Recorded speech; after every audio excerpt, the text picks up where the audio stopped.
अस्सलाम वालेकुम स्टूडेंट्स। आज हम क्लास 12 चैप्टर नंबर 1 की इम्पोर्टेंट डेफिनेशंस को देखेंगे। सबसे पहले है हमारे पास कांस्टेंट। कांस्टेंट कहते हैं किसी नंबर को जो अपनी वैल्यू चेंज नहीं करता जब हम एक मैथमेटिकल प्रोसेस कर रहे होते हैं, कोई क्वेश्चन सॉल्व कर रहे होते हैं, कोई प्रॉब्लम सॉल्व कर रहे होते हैं। A quantity which remains the same throughout a mathematical process is called a constant। जैसे कि ये हमारे पास एक एक्सप्रेशन है इक्वल भी अगर इसके अंदर इन्वॉल्व हो तो ये हमारे पास इक्वेशन बन जाएगा। इसमें ये जो नंबर है हमारे पास अकेला नंबर, इसको हम कहते हैं कांस्टेंट। यानी कि ये 2 है, इसको हमने 2 ही पढ़ना है। इसको हम 3, 4, 5 कुछ भी लेट नहीं कर सकते, इसको हमने 2 ही पढ़ना है।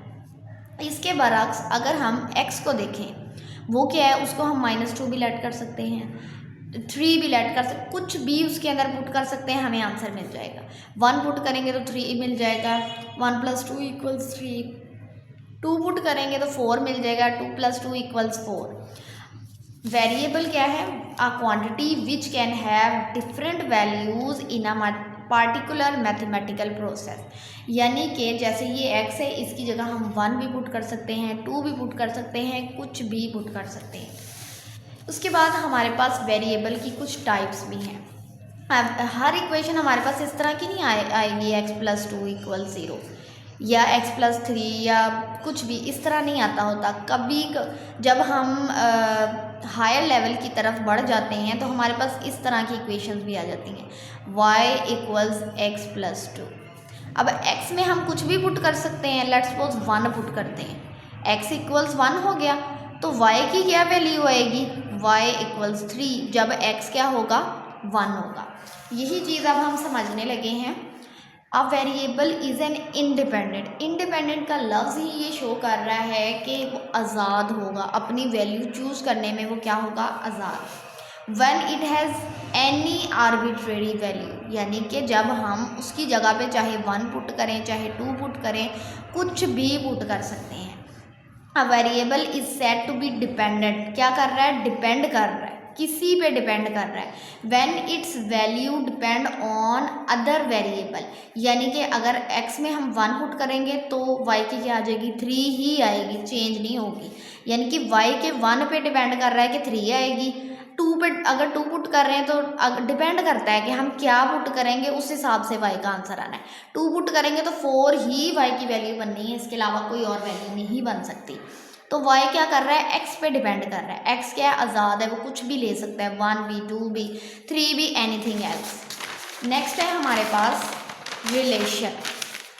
A relation R from a set X to a set Y is a rule। Relation क्या होता है? एक रूल होता है। हर ताल्लुक में कुछ कायदे होते हैं, कुछ ज़ाब्ते होते हैं। That connect an element of set X to one or more elements of set Y। Mathematics में रिलेशन का, रूल का क्या कॉन्सेप्ट है? जब हमारे पास एक इक्वेशन होती है, जैसे हमने पीछे पढ़ा, लेट्स सपोज हमारे पास एक इक्वेशन है y = x का स्क्वायर। x में हम कुछ भी पुट कर रहे हैं, लेकिन लेट्स सपोज 1 पुट करते हैं तो y की क्या वैल्यू आएगी? 1 का स्क्वायर = 1, तो y की वैल्यू आएगी 1। अगर हम x की जगह पे 2 पुट कर रहे हैं तो y = 2 का स्क्वायर क्या आ जाएगा हमारे पास? 4। तो ये जो है, ये हमारे पास एक रूल है कि इसी रूल के तहत हमारे पास आंसर आएगा, हमारे पास रिलेशन बनेगा। यानी कि ये पता चलेगा कि 1 का आंसर क्या होना है, 1 ने किसके साथ जाके कनेक्ट होना है, 2 ने किसके साथ जाके कनेक्ट होना है, 4 के साथ, 3 ने किसके साथ कनेक्ट होना है जाके, 3 का स्क्वायर होगा तो वो 9 के साथ ऑफकोर्स, 4 का स्क्वायर होगा तो वो ऑफकोर्स 16 के साथ जाके कनेक्ट होगा। रिलेशन का मतलब होता है रूल। किस रूल के तहत एक एलिमेंट एक सेट में से दूसरे सेट के एलिमेंट के साथ जाके कनेक्ट होगा। इसके बाद है हमारे पास फंक्शन। अब function f from a set x to a set y is a rule. Function भी बिल्कुल रिलेशन की तरह है, ये भी क्या है? एक रूल है। That connect each element of set x to only one element of set y। यानी कि फंक्शन और रिलेशन में डिफरेंस क्या है? रिलेशन में वो डिफरेंट एलिमेंट्स के साथ जाके भी कनेक्ट हो सकता है, एक से ज़्यादा। लेकिन फंक्शन में क्या है, हर एलिमेंट ने सिर्फ किसके साथ ताल्लुक़ बनाना है, एक ही एलिमेंट के साथ। यानी कि अगर 1 है ना तो उसका एक ही आंसर होना चाहिए, 1 है 2 है जो भी है, लेकिन होना एक ही चाहिए। उसके बाद हमारे पास आ जाता है डोमेन एंड रेंज का कॉन्सेप्ट। लेट्स सपोज हमारे पास एक फंक्शन है y इक्वल्स x का स्केयर, और इधर हमें गिवन है 1 2 3 और इधर हमें गिवन है 1 and 9। अगर हम 1 पुट करते हैं x की जगह पे तो 1 का स्केयर 1 पुट करते हैं तो 1 का स्केयर 1 आ जाएगा। ये हमारे पास x है, ये y है। x में से 1 हमने पुट किया तो आंसर क्या आया, 1 को 1 के साथ कनेक्ट कर दिया। अगर हम x की जगह पे 2 पुट करते हैं यानी 2 का स्केयर, तो हमारे पास क्या आ जाएगा, 4 आ जाएगा। यानी कि इसमें y में कोई आंसर नहीं है। अगर हम x में से 3 को लेते हैं तो y इज इक्वल टू 3 का स्केयर दैट इज़ 9। तो 3 किसके साथ जाके कनेक्ट हो जाएगा, 9 के साथ। लेट्स सपोज यहाँ और भी एलिमेंट हैं, 6 है 8 है, लाइक दैट। ओके, अब हम समझते हैं डोमेन और रेंज का concept. The set x is called domain, यानी कि इन एलिमेंट्स को हमने पुट करके आंसर निकालना था, ठीक है। तो ये है हमारी डोमेन, ये क्या है हमारी domain.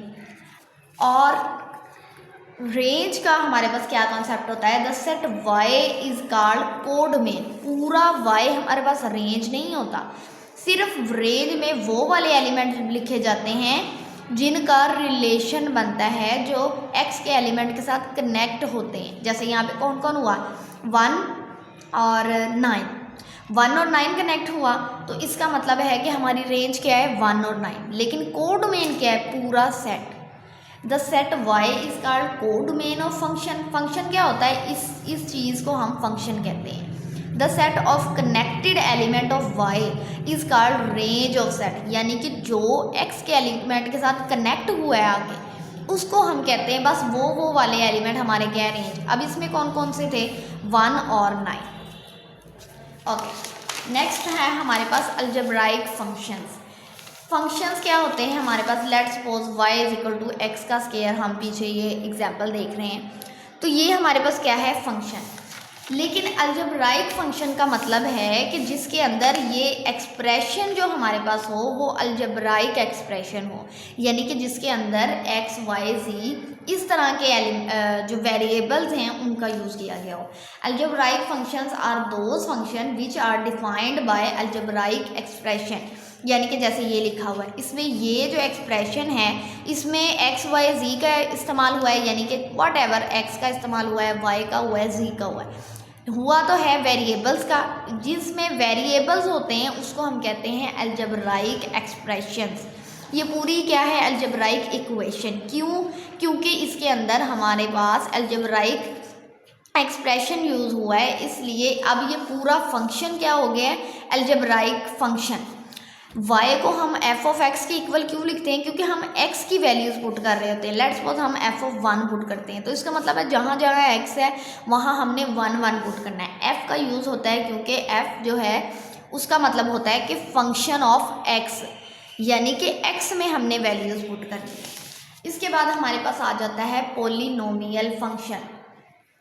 Polynomial a function of the form, इस तरह की फॉर्म के जो फंक्शन होते हैं, यानी कि वॉट एवर वो कहाँ से स्टार्ट हो रहे हैं, उसकी वैल्यू है 4, लेट्स सपोज x4 से स्टार्ट हो रहा है, फिर नेक्स्ट आना चाहिए x3। ज़रूरी नहीं है कि x3 आए, लेकिन एक रूल है कि x3 आना चाहिए। इसके साथ लेट्स सपोज 0 है, तो ये सारी टर्म क्या हो गई, 0 0 मल्टीप्लाई हो रहा है तो ये 0 हो गया।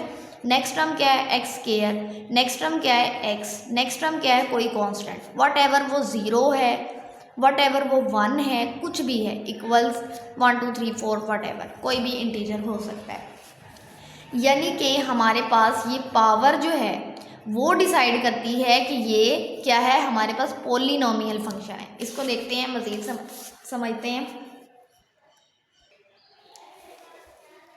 For all x where the coefficient are real number, यानी कि एक्स के साथ जो नंबर होता है, कोई भी नंबर है, वॉट एवर, वो कोई भी इंटीजर है, 1 2 3 4 अप टू सो ऑन, वो क्या है हमारे पास, हम उसको हम कहते हैं coefficient. And the exponent are non negative integer, यानी कि एक्सपोनेंट इस पावर को कहते हैं जो एक्स की पावर होती है, वो वॉट एवर 4 है, 3 है, 2 है, कुछ भी है, वो क्या है हमारे पास, वो नॉन नेगेटिव, यानी कि नेगेटिव नहीं होनी चाहिए, पावर नेगेटिव नहीं होनी चाहिए, इस card polynomial function. Let suppose इस तरह का कोई फंक्शन आ जाता है +2, इसके अंदर भी तो ABC ये वेरिएबल एक्स वाई यूज़ हुआ है, लेकिन ये पॉलिनोमियल फंक्शन नहीं है। क्यों? क्योंकि इसकी पावर क्या है, अगर इसको ऊपर लेकर आएंगे इसकी पावर -1 हो जाएगी, तो इस वजह से ये पॉलिनोमियल फंक्शन नहीं है। यही अगर होता है x1 + 2 तो ये हमारे पास पॉलिनोमियल फंक्शन था। नेक्स्ट इसकी ये एग्जांपल दी हुई है, x की पावर 4, x की पावर 3, इसके साथ हमने 2 3 2 1, ये 2 3 एंड 2, ये हमारे पास कोफिशिएंट है, ये हमारे पास कांस्टेंट है। ये कोफिशिएंट 0 भी हो सकते हैं, इनमें से कोई टर्म नहीं भी है, वो लेट सपोज ये कैंसिल है, तो भी पॉलिनोमियल फंक्शन में कोई फ़र्क नहीं पड़ता, वो पॉलिनोमियल ही कहलाएगा। लेकिन शर्त क्या है कि इसकी जो पावर है एक्स की पावर, वो नेगेटिव नहीं होनी चाहिए, इसी तरह पॉजिटिव होनी चाहिए। जिसके साथ कोई साइन नहीं होता उसके मतलब है कि उसके साथ पॉजिटिव साइन। इसके बाद है लीनियर फंक्शन। पॉलिनोमियल फंक्शन में अगर हमारे पास ये जैसे x की पावर 1 + 2 हमने एक लिखा है, अगर उस हमारे पास ऐसा फंक्शन आ जाता है जिसमें सबसे ज़्यादा बड़ी x की क्या पावर है 1, तो ऐसे फंक्शन को हम कहते हैं linear function. If the degree, इसको एक्सपोनेंट भी कहते हैं, इसको डिग्री भी कहते हैं। If the degree of the polynomial function is 1 then it is called linear function, यानी कि x की पावर जो है वो ज़्यादा से ज़्यादा 1 होनी चाहिए लीनियर फंक्शन कहलाने के लिए। इसके बाद है हमारे पास identity function. For any set x a function I x belong to x, यानी कि हमने एक कोई भी यहाँ पे फंक्शन डिफाइन किया हुआ है, let's suppose y = x he define किया हुआ है। 1 है तो उसका आंसर 1 ही होना चाहिए, 2 है तो उसका आंसर 2 ही आ रहा है, 3 है तो उसका आंसर 3 ही आ रहा है, यानी कि को जो हम नंबर ले रहे हैं वही उसका आंसर बनी जा रहा है। ऑफ द फॉर्म वो इस तरह बन रहा है, किस तरह कि जो हम नंबर ले रहे हैं वही हमारा आंसर भी आई जा रहा है, उसको क्या कहते हैं, आइडेंटिटी। लेट्स सपोज आइडेंटिटी का मतलब क्या होता है, हम लेट्स सपोज कहते हैं कि हमारी आइडेंटिटी, हम खुद हैं अपनी आइडेंटिटी, यानी कि हम खुद 1 है तो 1 खुद उसका आंसर होना चाहिए, ये होता है आइडेंटिटी फंक्शन। यानी कि हमने x से दूसरे फंक्शन पे अगर उसकी मैपिंग करा रहे हैं, रिलेशन करवा रहे हैं, उसका कनेक्शन बना रहे हैं, तो 1 का कनेक्शन 1 के साथ ही आएगा, 2 का कनेक्शन 2 के साथ ही आएगा, 3 का कनेक्शन 3 के साथ ही आएगा, यानी कि x all x belong to x। हमने यहाँ वैल्यू पुट की x की जगह, लेट्स सपोज हम 1 के लिए फंक्शन कर रहे हैं तो उसका आंसर भी क्या आना चाहिए, 1 ही आना चाहिए। 2 के लिए कर रहे हैं उसका आंसर क्या आना चाहिए, 2 ही आना चाहिए। 3 के लिए कर रहे हैं तो 3 ही आना चाहिए। All x belong to x, यानी कि इधर से एलिमेंट उठाना है, 1 उठाया तो उसका आंसर 1 आ रहा है, 2 उठाया तो उसका आंसर 2 आ रहा है, 3 उठाया तो उसका आंसर 3 आ रहा है। इस तरह के फंक्शंस जिनका वही आंसर आ रहा है जो हम नंबर ले रहे हैं, इस तरह के फंक्शंस को कहते हैं आइडेंटिटी फंक्शन। अब है हमारे पास constant function. Let x and y be set of real number, यानी कि ये x है ये y है, इसके अंदर भी रियल नंबर्स हैं, लेट्स सपोज -2 है 2 है, इसके अंदर क्या है, ओनली 4 है 5 है, कुछ भी है, इसके अलावा भी कुछ हो सकता है। हमारे पास फंक्शन है y = x का स्क्वायर। अगर हम -2 का स्क्वायर लेते हैं तो उसका मतलब क्या होता है, -2 का square equals -2 × -2 minus minus plus 2 × 2 4। अगर हम 2 का स्क्वायर लेते हैं तो उसका क्या आंसर आएगा, 2 × 2 2 2 और 4, जिसके साथ कुछ नहीं होता उसके साथ प्लस होता है। प्लस लगाएं या ना लगाएं उसका मतलब है कि प्लस ही है। तो -2 का आंसर भी क्या है 4, 2 का आंसर भी क्या है 4, दोनों का आंसर क्या है, एक ही नंबर कांस्टेंट जो चेंज ना हो। Let x and y be set of real numbers, इसमें भी रियल नंबर है इसमें भी रियल नंबर है। 2 3 4 5 जितने भी नंबर आप काउंट कर सकते हैं उन्हें हम रियल नंबर कहते हैं, चाहे वो पॉइंट्स में हो, चाहे वो इंटीजर्स हो, होल नंबर, नेचुरल नंबर, सब हमारे पास रियल नंबर्स होते हैं। रैशनल नंबर, इरेशनल नंबर, हर टाइप का नंबर रियल नंबर की कैटेगरी में आता है। अब फंक्शन सी से इसे क्यों रिप्रेजेंट किया गया है? कांस्टेंट के सी की वजह से। कांस्टेंट उसका क्या है? डिफाइंड बाय कोई भी वैल्यू पुट कर रहे हैं वही आंसर आ रहा है। जैसे हमने -2 किया था, आंसर क्या आया था? 4। +2 किया था, आंसर क्या आया था? 4। फंक्शन रिलेशन रूल भी इसके अंदर इन्वॉल्व होता है, उसमें पुट करके हमारे पास आंसर आता है। तो आंसर क्या आ रहा है हमारे पास? सेम। उसके बाद है हमारे पास रैशनल फंक्शन। फंक्शन क्या होता है? जिसके अंदर हमारे पास एक्सप्रेशंस इस्तेमाल की गई होती हैं। और रैशनल क्या होता है? जो हमारे पास p/q की फॉर्म में होता है। अब function r of x, r का लफ्ज़ क्यों यूज़ हुआ है? क्योंकि वो क्या है? रैशनल। रैशनल के r की वजह से हम इसे r ऑफ x से रिप्रेजेंट करते हैं। ये किस फॉर्म में होता है? p/q की फॉर्म में। x का यूज़ क्यों किया है? क्योंकि इसके अंदर अलजेब्राइक एक्सप्रेशंस यूज़ होनी है, where both p and x are polynomial functions, यानी कि उसकी x की कोई डिग्री होनी चाहिए, चाहे वो 1 है, 2 है, वट एवर कितनी डिग्री है, लेकिन डिग्री होनी चाहिए। और उसका डिनोमिनेटर यानी कि p/q में नीचे वाला q वो क्या है? इक्वल 0 नहीं होना चाहिए, इज कॉल्ड रैशनल फंक्शन। इसके बाद हमारे पास है ट्रिग्नोमेट्रिक फंक्शंस। इसको हम डिनोट करते हैं या डिफाइन करते हैं सिर्फ इन वैल्यूज से। पहला क्या है? साइन एक्स है, दूसरा क्या है? कॉस एक्स है। फंक्शंस जो होते हैं उसमें 2 वेरिएबल्स यूज़ होते हैं, एक एक्स एक वाई। इसके अलावा भी बहुत से वेरिएबल्स यूज़ होते हैं, लेकिन अभी तक ट्रिग्नोमेट्रिक में क्या यूज़ हो रहा है? y is equal to sine x, इस लेवल का। Sine x, cos x, tan x. Sine का उल्ट क्या होता है? Cosecant x. कोसाइन का उल्ट क्या होता है? सीकेंड एक्स। टेंजेंट का उल्ट क्या होता है? Cot x.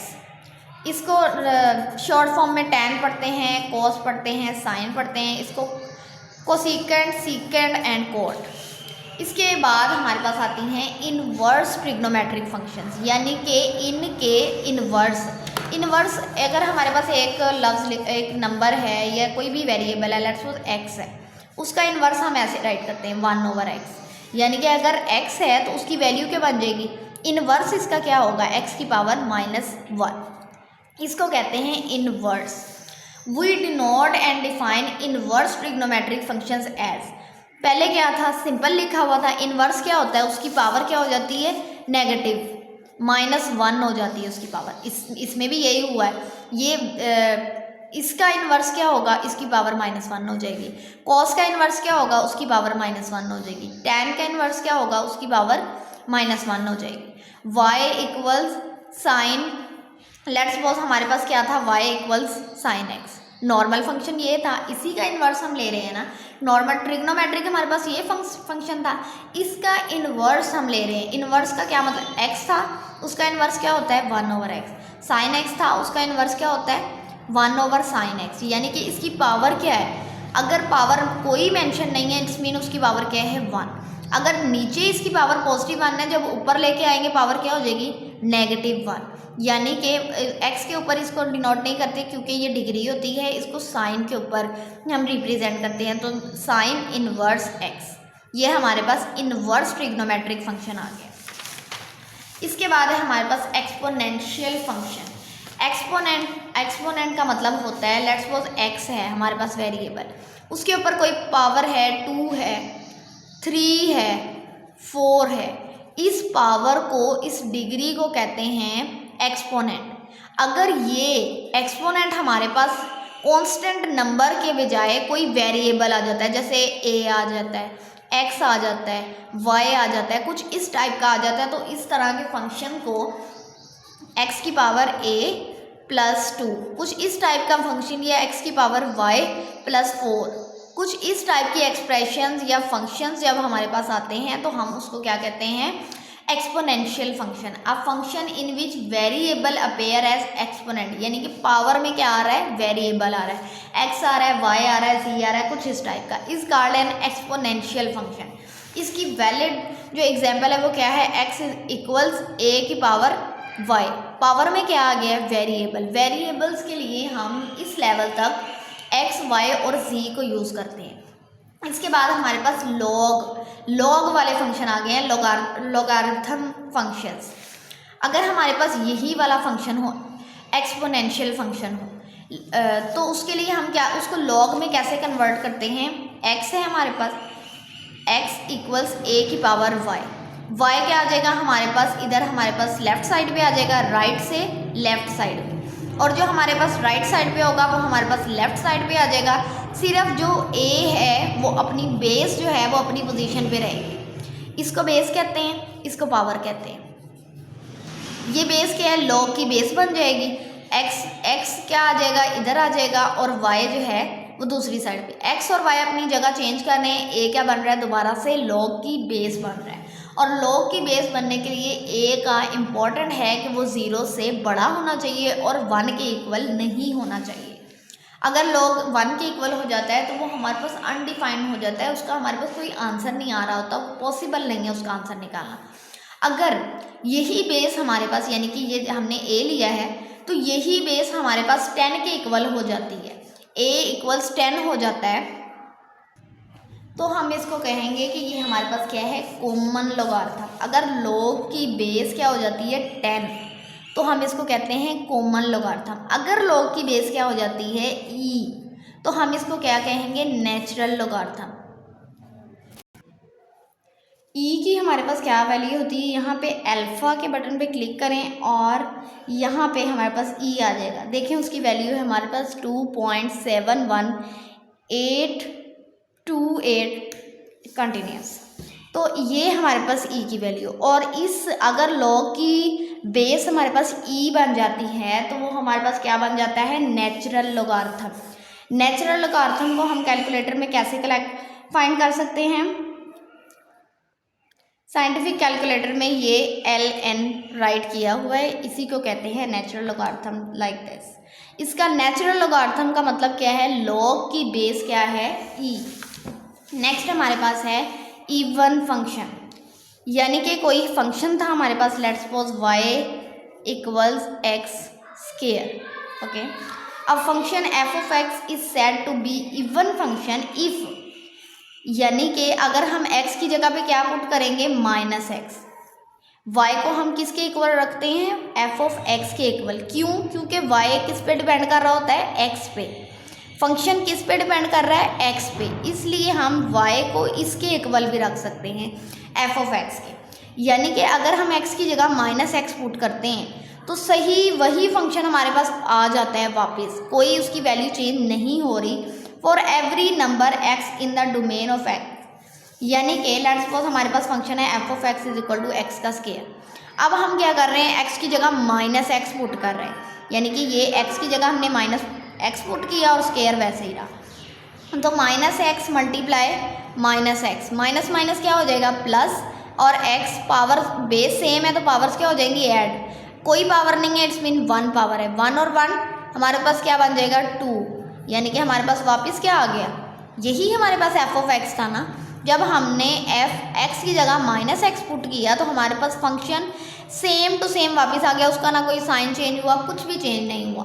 तो इस सूरत हाल में ये हमारा फंक्शन क्या बना है? हमारे पास इवन फंक्शन। लेकिन अगर लेट्स सपोज कुछ इस टाइप का हमारे पास फंक्शन होता है f of x equals x का क्यूब, तो हम इसकी जगह क्या करते हैं? -x पुट करते हैं, तो क्या बनेगा? -x का क्यूब। इसका मतलब क्या है? इसका मतलब है -x multiply -x multiply -x, minus minus plus, base same है, पावर ऐड हो जाएंगी, x का square multiply -x plus minus minus, base same है, पावर ऐड हो जाएंगी, कोई पावर नहीं है तो पावर 1 होती है। 2 और 1 3। ये क्या हो गया? ये तो वही फंक्शन नहीं रहा। f ऑफ x किसके इक्वल हो गया? -f of x। ये तो f ऑफ x है लेकिन बाहर माइनस भी आ रहा है।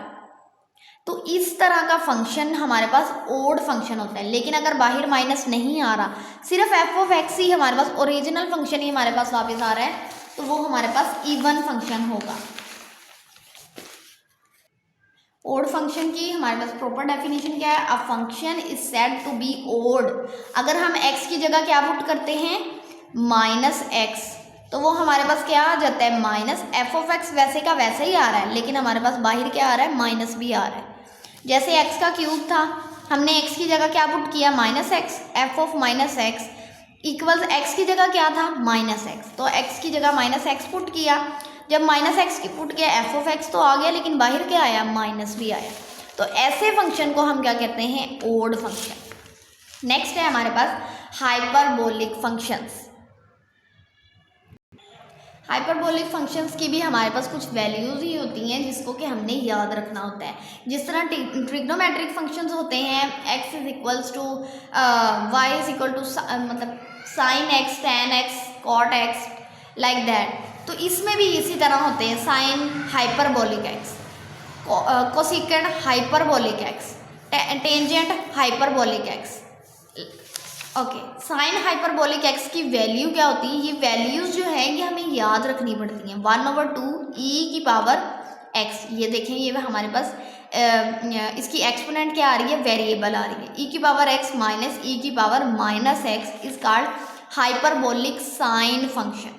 इसको क्या, ये हाइपरबोलिक जिस तरह हमारे पास ट्रिग्नोमेट्रिक फंक्शन की वैल्यू बस sine x, cos x, tan x इस तरह होती हैं, इसी तरह हाइपरबोलिक में भी ये चीज़ें होती हैं। बस इसको क्या कह देंगे? Sine hyperbolic. इसको क्या कह देंगे? Cosine hyperbolic x. कोसाइन की हमारे पास क्या वैल्यू होती है? 1/2 ई की पावर एक्स प्लस ई की पावर माइनस एक्स। यानी कि साइन में क्या सिर्फ चेंजिंग क्या है? साइन में माइनस लगा हुआ है, कोसाइन में हमारे पास प्लस लगा हुआ है। Is called hyperbolic cosine function.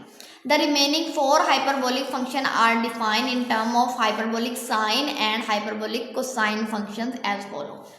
Next क्या है? हमें पता है कि हम tan को किस तरह से रिप्रेजेंट करते हैं? साइन ओवर कोस।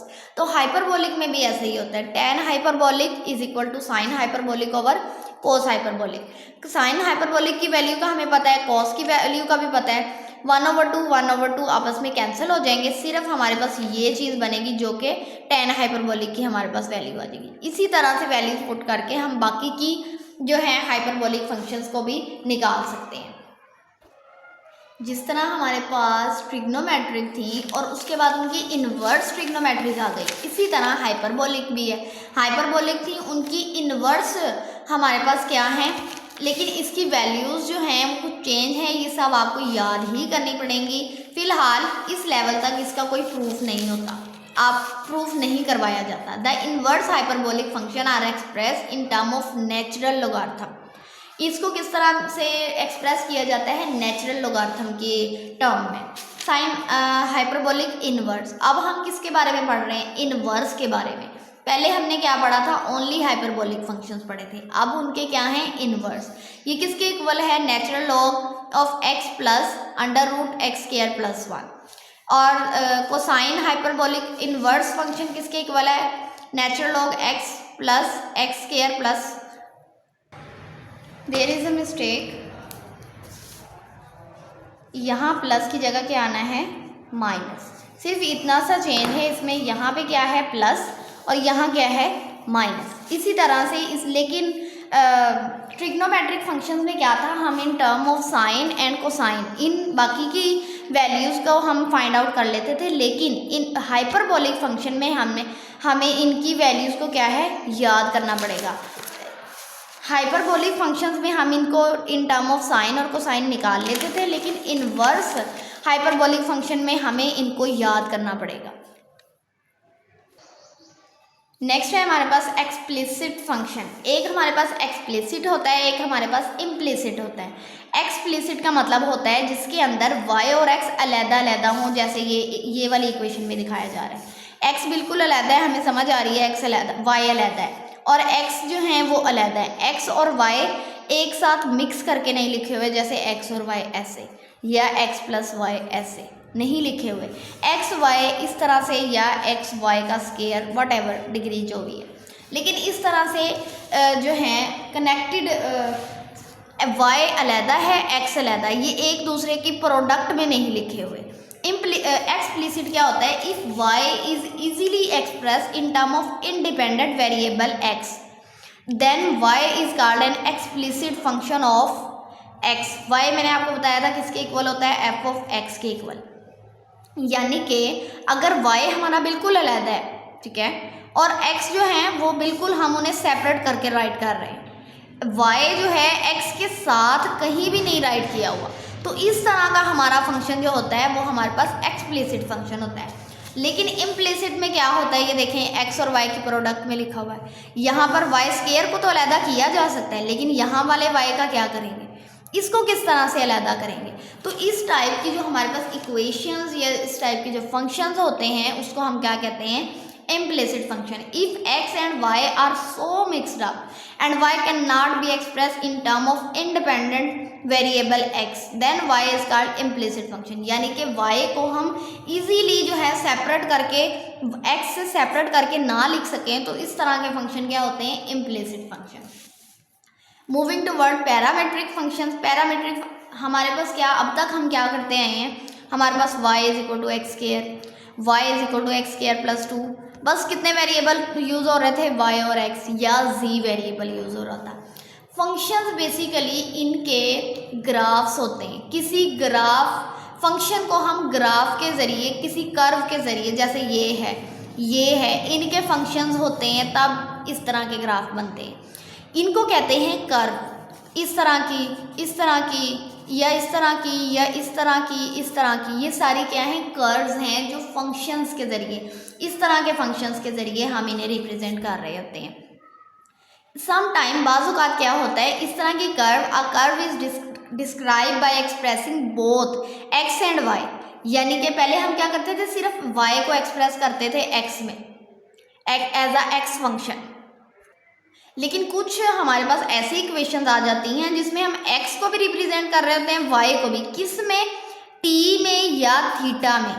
इस तरह की इक्वेशंस को हम क्या कहते हैं, पैरामेट्रिक इक्वेशंस, और इसको क्या कहते हैं, parameter. The equation of the form x is equal to y f of t, यानी कि हमने t की वैल्यूज़ को चेंज करना है, तो हमारे पास फंक्शन की जो है वैल्यू आनी है। y is equal to g of t are called parametric equation. जैसे देखें x is equal to a और t का स्क्वायर, यानी कि t भी बीच में इन्वॉल्व हो रहा है। a तो कोई हमारे पास नंबर है, इसको जस्ट वैसे a से रिप्रेजेंट किया, कोई भी नंबर है 1 2 3 वॉट एवर।